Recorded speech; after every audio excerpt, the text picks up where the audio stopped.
So my name is Heidi.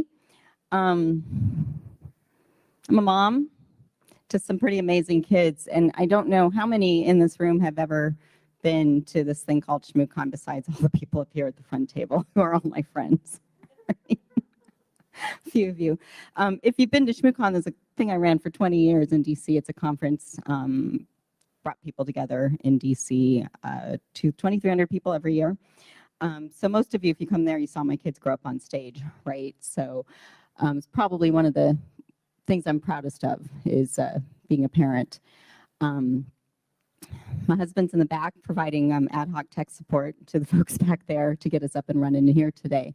But really, obligatory who am I slide, just to let you know what I really am is, or what I consider myself, is I'm kind of basically duct tape in human form, right? I'm kind of slightly frayed, obviously. I'm reasonably useful, and I think I'm pretty good at solving problems with a whole lot of Post-it notes and like Scotch tape and spit, right? It's why I'm good at what I do. I'm just used to kind of solving problems kind of on the fly. Last year, I gave a talk at a small conference outside of Philly called ShmooCon.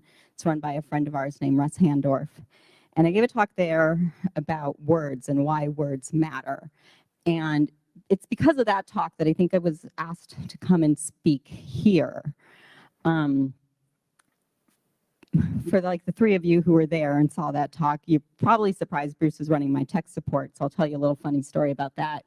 In the minutes before I went on stage for that talk, I asked Bruce to review my slides, right? Because, you know, that's what you do. You're kind of like, can you just look at them one more time? I made some changes. Can let me know if they're good. And I'm sitting there and I'm looking over his shoulder as he's looking at my slides. And one by one, I am watching my slides disappear. And I'm looking and I said, Bruce, are you deleting my talk?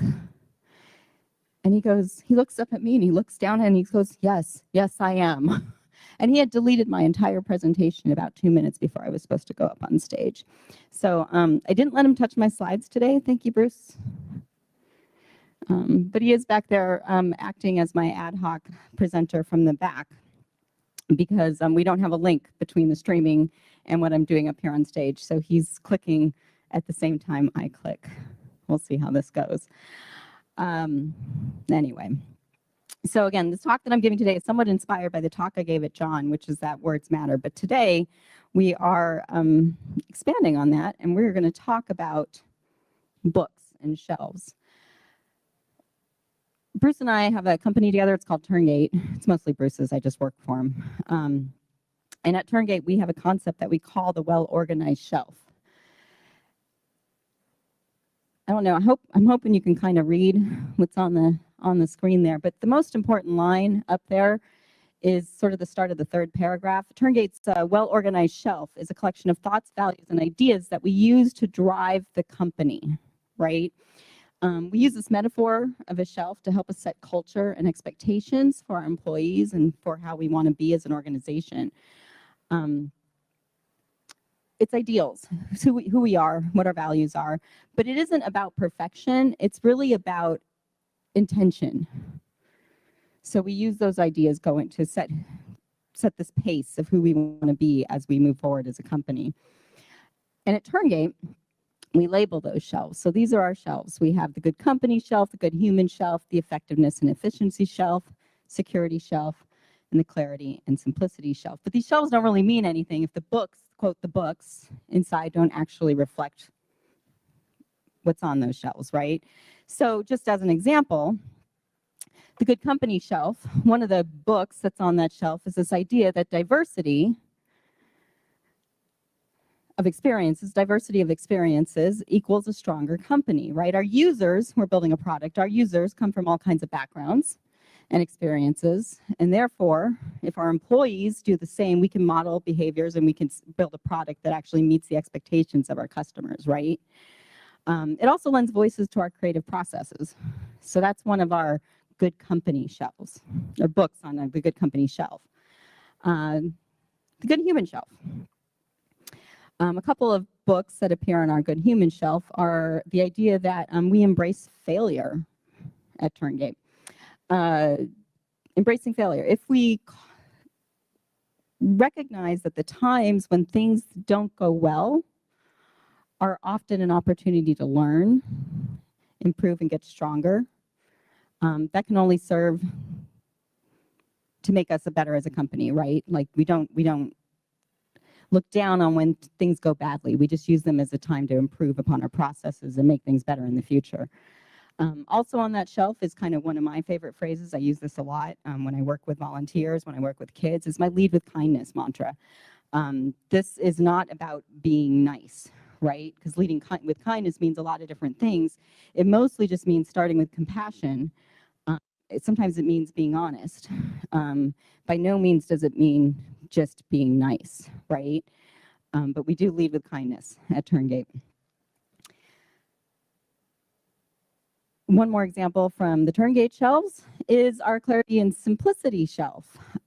This one actually kind of harkens back to the talk I gave at John too. It's providing clarity to provide value. It's the idea that taking the time to send core messages or to make sure that core messages and processes are understood goes a long way to mitigating confusion and frustration. It's the idea that words matter, right? So make sure that you are making sense, that you are communicating properly and effectively. So that's Turngate shelves. Let's see. What does Heidi's shelves look like right now? These are some of my shelves. These aren't all of my shelves, but these are maybe what some of my shelves look like currently. I hope we all have a Be a Better Human shelf. Playing very prominently in my life right now is the Figure Your Shit Out at Work shelf, right? I went from kind of doing my own thing for a very long time, working for myself, to now working for my husband, who's made me his COO, and now I run a technical team as part of that at work. Hello, that's not something I've done before. Yeah, that one takes up a lot of space in my brain right now. And then these other shelves that are up there are things that mean a lot to me and are a very, very big part of who I am. But these shelves, they've changed over time. And I think in our metaphorical shelves, because it's a little bit different than like our physical bookshelves, oftentimes at home we display what's important to us or what's fun or, what looks cool or whatever. But in kind of the metaphorical sense in our shelves, what's visible is important, but oftentimes what's not visible is just as meaningful, right? And can tell you even more about yourself, like what's missing from your shelf.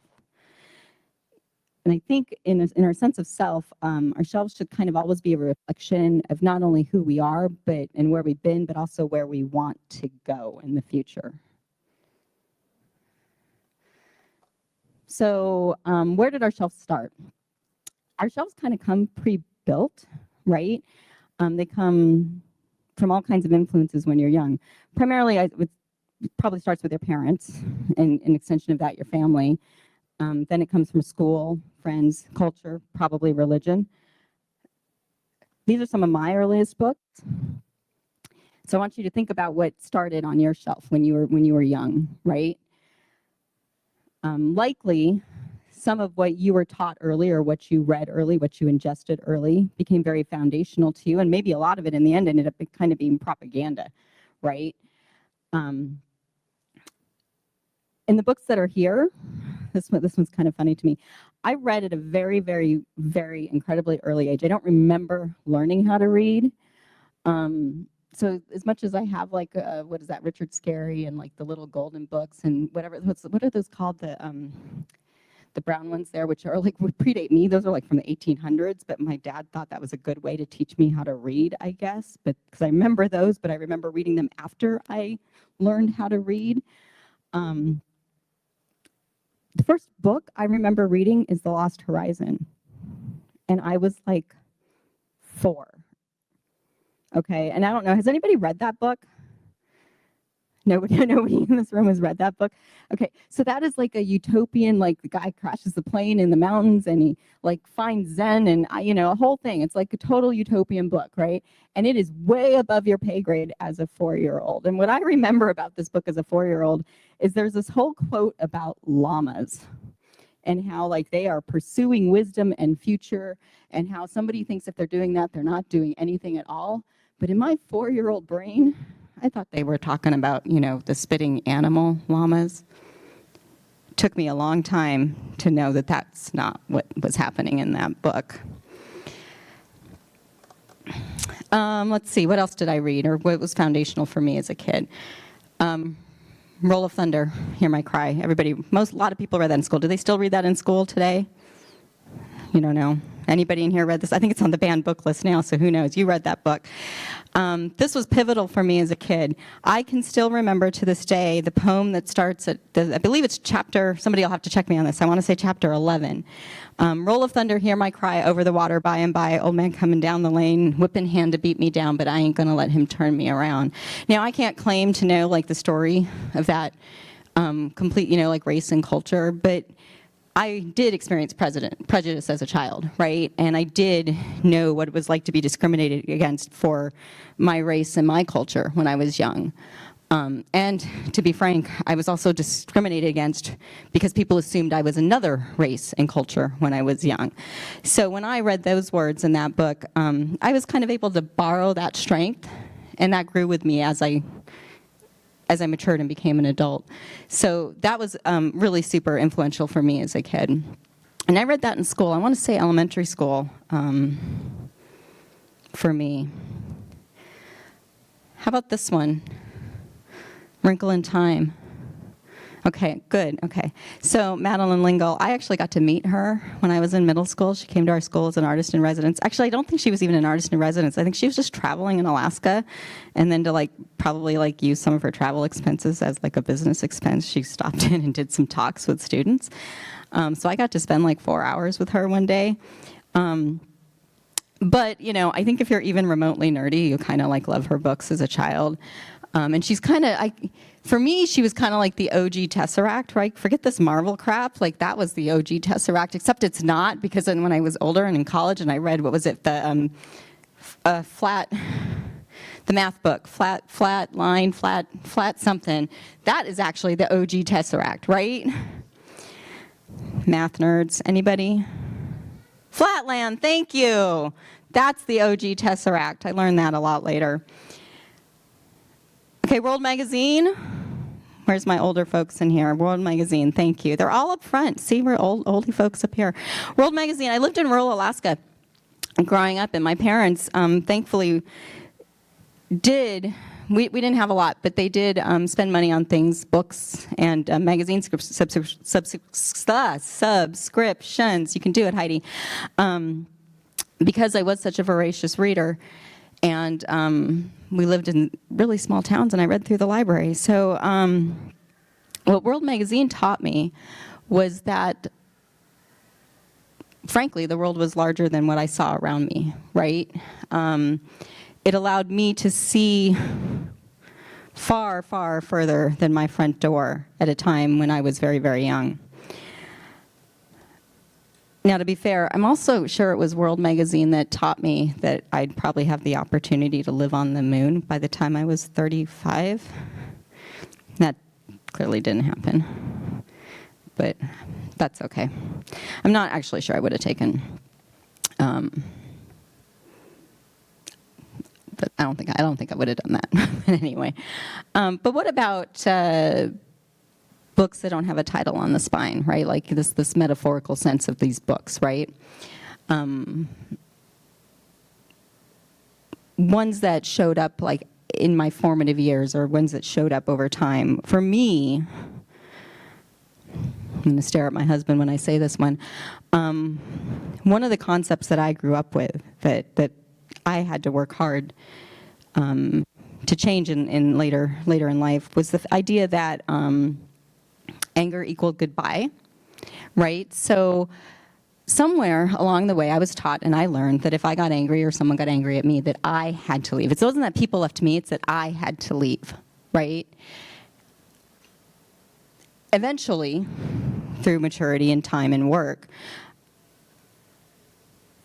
I began to understand that wasn't true, and I was able to overcome those feelings, and I was able to introduce techniques into my life that allowed me to work through those feelings. And I also, probably even more importantly, learned that the people who introduced that behavior or showed me that behavior modeled that behavior had that behavior as a survival technique for things that had happened in their lives, right? So I guess my question for you right now is, what does your early shelf look like? What were you taught to believe about things like maybe what success looks like? Maybe what does nice mean to you? Or maybe what belief systems you were raised with? And what books are you still carrying now that you don't need to be carrying? So it's not always easy to change, right? One of the easiest evolutions, I think, in our bookshelves is growth without letting go. So we're just adding and stacking on. Okay, so I heard this kind of chatter happening on the front of the room earlier today. But here's a book that a lot of us read as a child. It just had a resurgence, right? Is a movie. So this is both of these books are kind of coming of age books, right? If you're of the female persuasion and experiencing certain things. But they're just on the same theme, just different phases of life, right? So here's a part of my life that's certainly evolved. So Are You There, God? It's Me, Margaret was an iconic book back from, I would say, the 70s, 80s. And it was about your young teens and coming of age and things like puberty, hardcore puberty. Of course, now I'm over 50 and I'm experiencing a different kind of puberty, if you will. So that's been fun. How about this one? In my 20s, it was all Zen this, Zen and that, and this was The Way of the Peaceful Warrior. I don't know that anybody's actually read this book, but it was kind of making the rounds there for a while. It's about this guy, and he sees this, guru on the top of the gas station. They end up having all these conversations, and it's like this thing. So my idea of self-improvement, which was all about inner peace, has now evolved into no, I just need to learn how to cut a fucking onion, right? Or this tomato without hurting myself. So I'm still self-improvement. Now it's much more practical. I need to know how to survive out in the wilderness, kind of practical. Or this. As I've gotten older, I've become much more settled in the idea of my own personal faith, which is that I can have that and it can be very personal. But for me personally, I don't really hold faith with organized religion, and I've become much more comfortable with that idea. Also, that book, the Lamb book, which is the Gospel According to Biff, one of the funniest books I've ever read. If you haven't read it, I laughed out loud so hard reading that at night I woke Bruce up. Super funny, not actually really irreverent at all, but really, really funny. Highly recommend. Not a lot of jokes in this talk, folks. Sorry. It's kind of one of these serious things going on here. All right, so shelf crisis. Sometimes things happen in life that just kind of take you along for the ride and introduce change to your shelf whether you like it or not. Right? Probably some obvious examples up here. Pregnancy, parenting, world events, loss, grief, other milestones, home ownership. That home improvement book, I swear to God, when Bruce and I bought our first house, it was on the cusp of the internet actually having truly useful information. And we lived out of that book. Everything we needed to know, if it wasn't in that book, we didn't know how to do it. That was fundamental to us initially. Now, nobody does that anymore, right? You just Google your way to success. You YouTube your way to success. I don't even know that you Google your way. No, you don't even do that anymore. You Reddit your way to success, right? I'm behind the times. All right, this book. This is a kid's book, and it's a part of a series. I can't remember the guy's name. Brad Metzler, I think it is. It's part of a series called Ordinary People Change the World. After the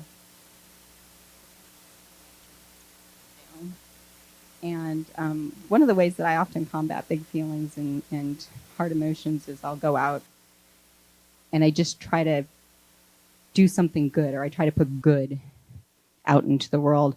And in this particular situation, what I did was practically buy this whole entire series and put it on my kids' shelves. Because my idea was, if this is where we're at right now, my kids are going to know that they can do good things. Now, at the time, two of our kids were way above the reading age for this series of books, but I thought they were delightful anyway, so I went out and bought basically every book the guy had written, and I put this in our house. And that was one of my many reactions to what was happening in our country at that time. I'm curious if anybody here can guess what our family's pandemic books were. Leatherworking, that certainly was one of them. Home preserving, everybody can during the pandemic, right? Oh, and sourdough, but we already done the sourdough journey, so that was not one of our pandemic books. Anybody else? Well, no, that one, that's just estate planning, so that's okay. That was not in particular one of our pandemic books, but that's a ukulele book. All right, let's go back to that one. So the ukulele book actually was not a pandemic book.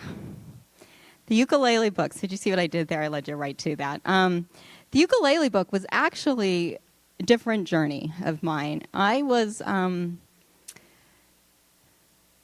20 years, I ran ShmooCon with the help of an incredible amount of people who are couldn't have done it without them. But for the first about 10 years, you know what I never did? I never stood up here and talked. Not once, not ever. Well, that's not entirely true. I would stand behind Bruce and knee him in the back if he said something wrong, or I'd tap him really hard, or I'd shove a piece of paper across the table at him, or I might kind of mumble into the microphone if I had to. I didn't like talking at all in front of people. I could talk to you down there, no problem. But if you put this in my hand and made me talk in front of people, I couldn't do it. So, and the ShmooCon staff, they knew this. So I can't remember how it came up, but it's probably Noise, one of my really good friends.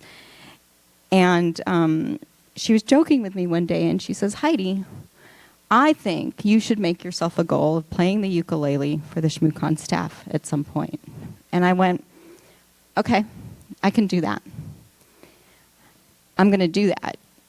And so I went out, and I got a ukulele, and I got some books. And I started to try to learn how to play the ukulele. Now, this does not have a happy ending. I never learned how to play the ukulele. I never played the ukulele for the ShmooCon staff. Now, I do now own 7 ukuleles, okay?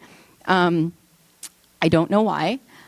But it was that journey, that kind of idea of setting this goal and now this ongoing joke of being able to play the ukulele for the staff that kind of opened up this door.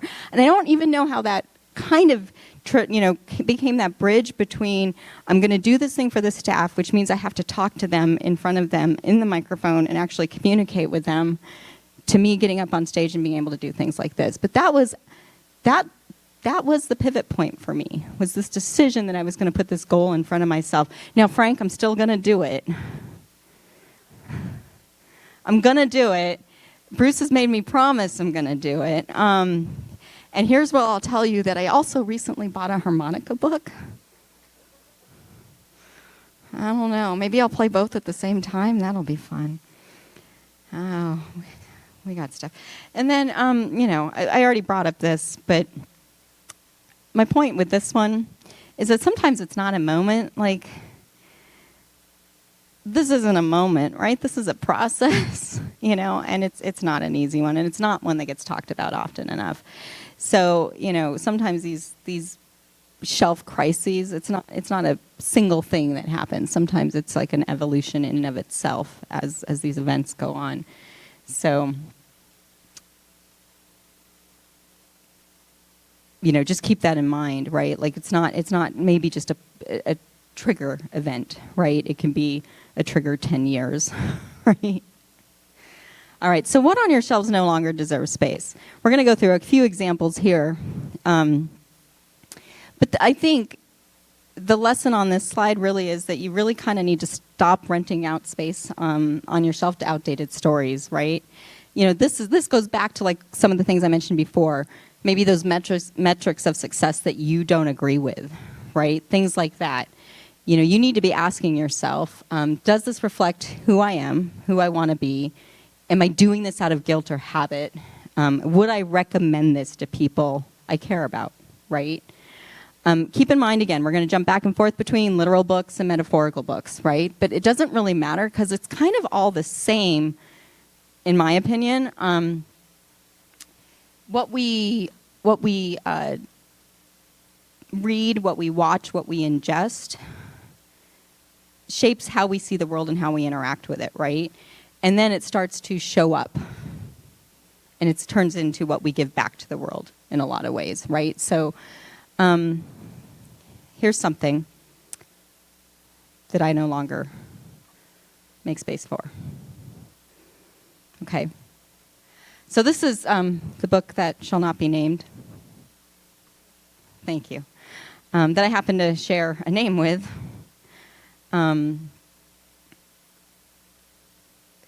So I'm actually pretty fond of this book, right? I like the characters. I'm actually was amazed at the time when it first came out. It actually sort of brought life back to a whole generation of readers. And if you don't know what the book is, just think about it. My last name in this book, you'll figure it out, right?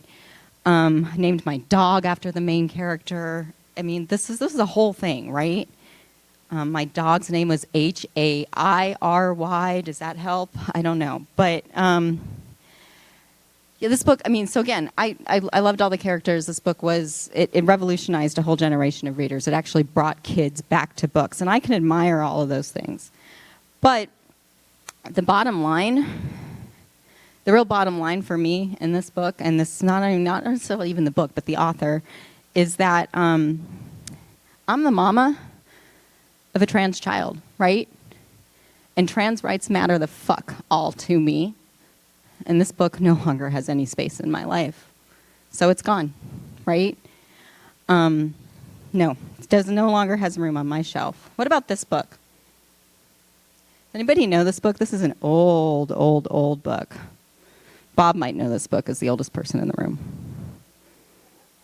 Sorry, Bob. Do you know this book? Yeah. So this was this book actually like won awards and stuff. It is called and I'll go ahead and tell you. It's called The Five Chinese Brothers. It's actually based on an old Chinese story.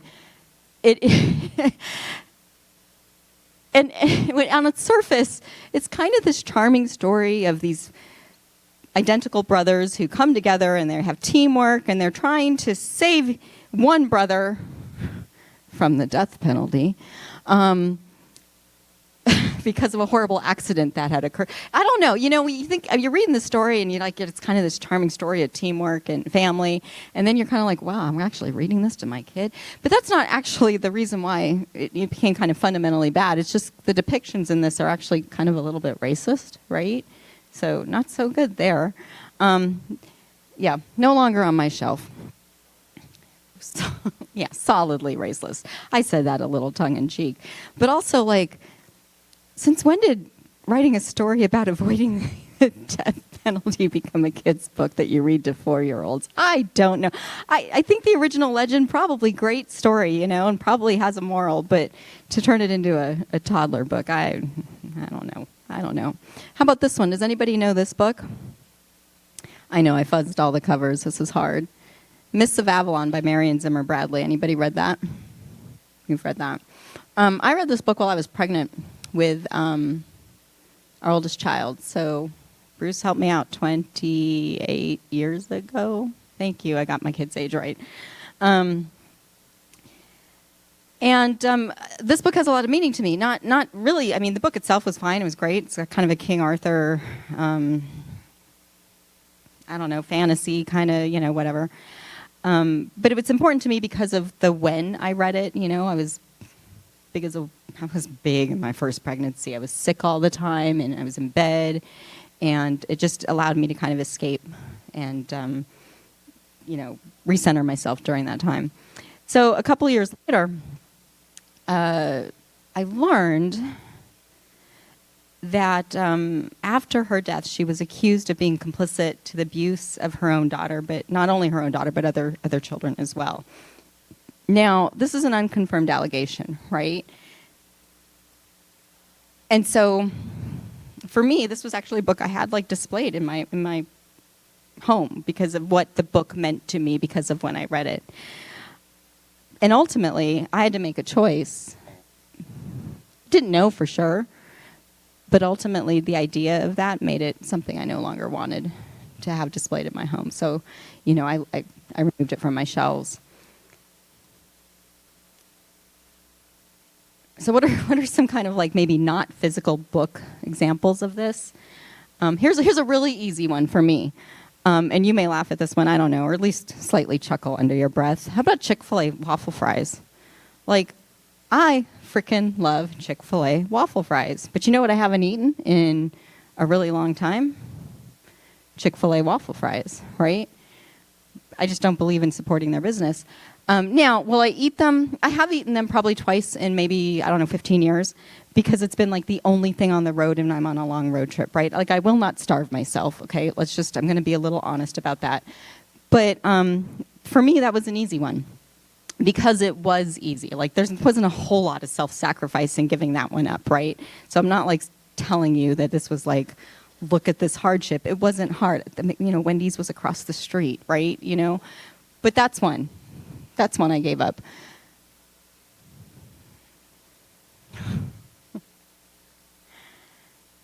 But here's a slightly harder one. Here's a concept I had to give up in my life. I, for many, many years, was a chronic headache and chronic migraine sufferer. I lived with chronic pain. I still live with chronic pain. But I never acknowledged that to myself for probably 15 or 20 years. Because I lived with the idea that my pain didn't matter because other people felt pain that was worse, right?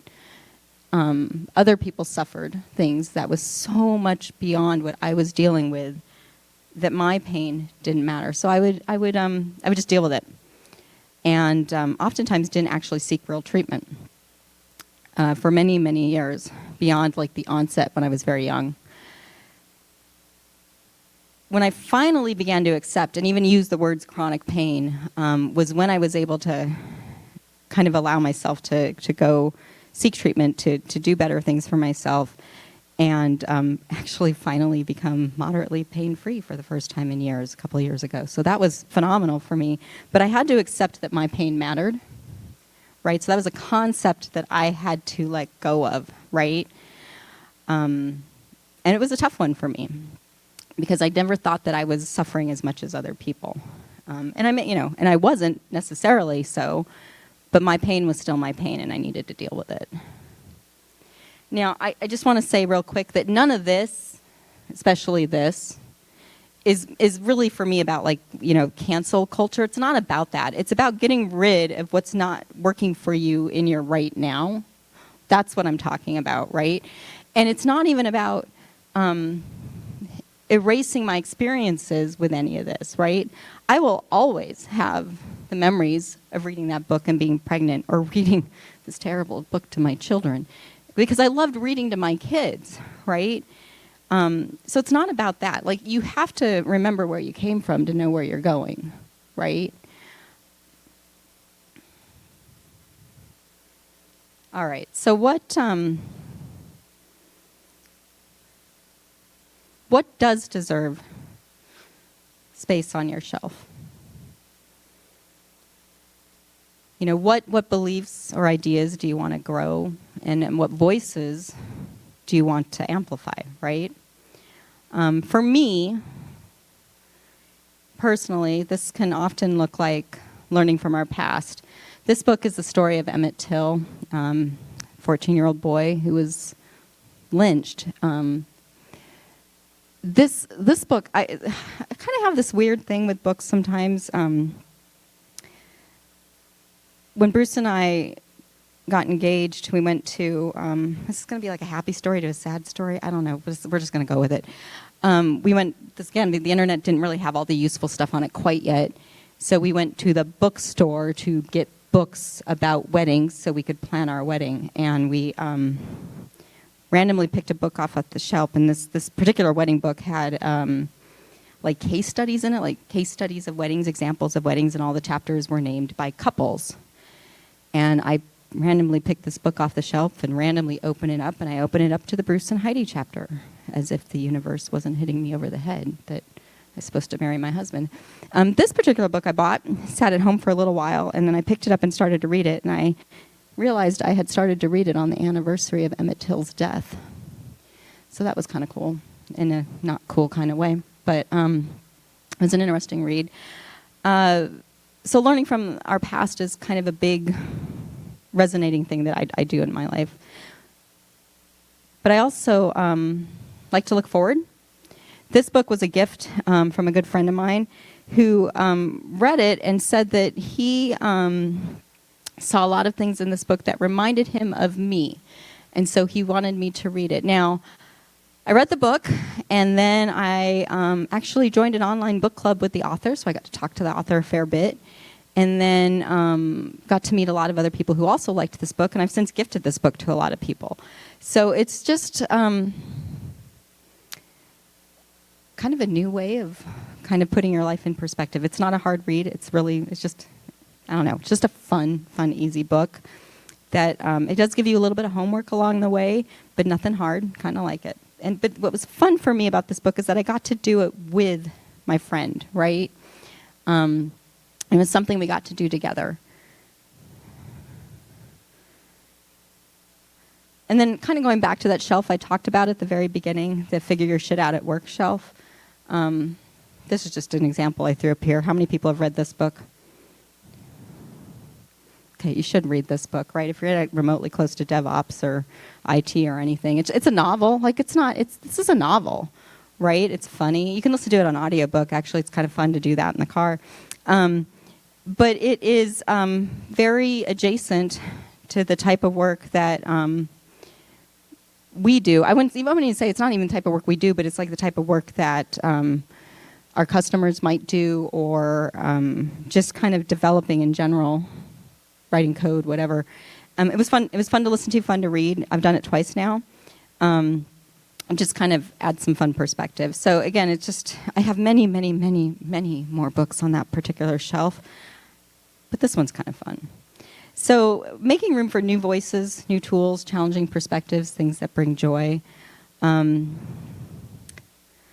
Knife, that's Solomon Rushdie. That he got stabbed when he was walking off the stage or at Chautauqua Institute. He was talking at Chautauqua Institute, and this is about how he recovered, and that whole process for him. The Art of the Gathering was a gift from Bob down here at the front. One of the things I like to do is bring people together, and this book has so many great lessons about bringing people together, and unique ways that you can do that. Traveling, I am jazz, putting books on my kids' shelves when they're young that represent underrepresented communities, and showcasing to kids that everybody, is absolutely unique and normal at the same time. So things that, challenging perspectives, things that bring joy, things that bring you a better sense of self and help you to define who you are, and maybe also what your boundaries are. As a part of that, we also have what I kind of call the sharing shelf. I tried to say that and practice that before I got on stage because it came out not well. It's like a tongue twister. We all have things that we borrow and take from each other all the time, right? I'm calling this like the burnout slide, right? These are things like perspective holding, like let me help you see this from the other side.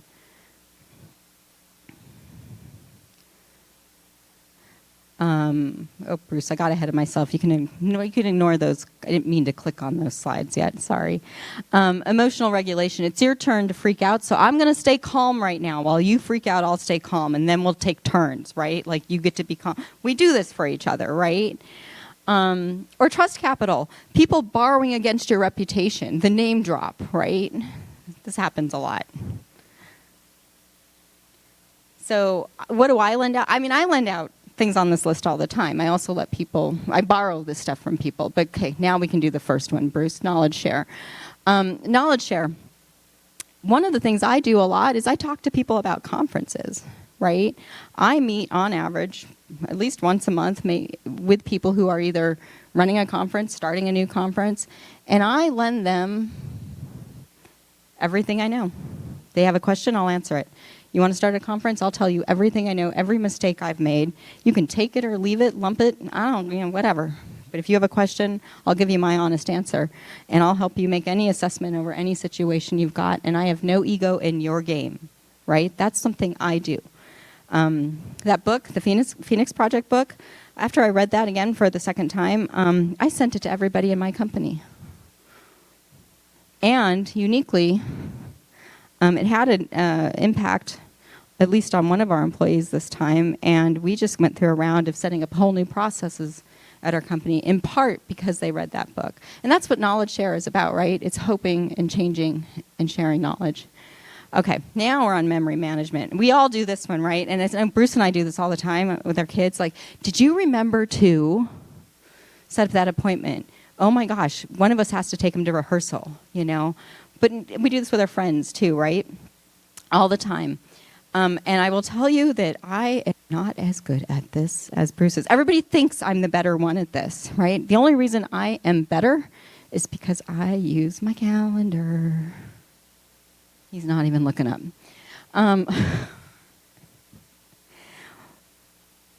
There's another one on here I want to talk about, which is the power of decision. And I call this one decision fatigue. My example here is maybe a little silly, but there's a couple of my girlfriends and I will traditionally take a trip after ShmooCon has ended every year. Obviously, we're not going to do that anymore. Rest in peace, ShmooCon. But and we're always really excited to go. It's a ton of fun. But I will say to them, we can go. I can't make any decisions about this trip. I'm exhausted. You just tell me when to show up. You just come get me. Just tell me what kind of clothes to pack, and we'll go and we'll have fun. Once we're on the trip, I'll help you decide where we're going to eat dinner. But I can't have there's no decisioning for me in any of the rest of it.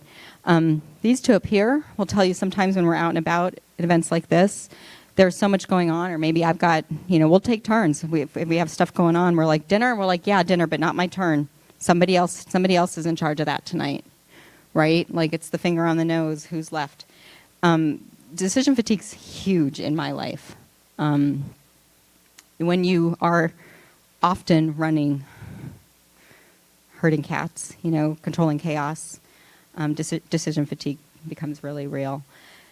So all of these things, though, for me, they kind of all boil down to the same thing. This is, mental, emotional, and sometimes physical energy that you're both lending and borrowing from other people. We tend to lend our strengths and borrow against our weakness, right? And it's my hope that you have balance in both your lending and borrowing. So our shelves impact not just ourselves, but those around us, our families, our community, our industry, the world at large. And by understanding our shelves and what we hold close and what we share, what we discard, we gain a deeper understanding about our role and our impact to those around us. And then together those shelves define society, right? Connection comes from shared experiences and seeing similar things on each other's shelves, right? Change comes from what I'm calling shelf collision. When your shelf looks different than mine, we can start to challenge each other's assumptions. And if lucky, we arrive at common ground. And maybe we don't. But hopefully, we've learned something along the way. The Diana theme this year, as mentioned earlier, right? It's securing our future together. And if I can just translate that just a tiny bit differently and apply it to this talk, it's that we need to be responsible for our shelves. We shape the spaces we enter when we come together, right? We're responsible for what we bring to that space. And we shape those spaces we enter and the future we build together. It's on us to check our shelves and to check ourselves, right? There's my big pun. That's my big mic drop, okay? And that's it, guys. Thanks.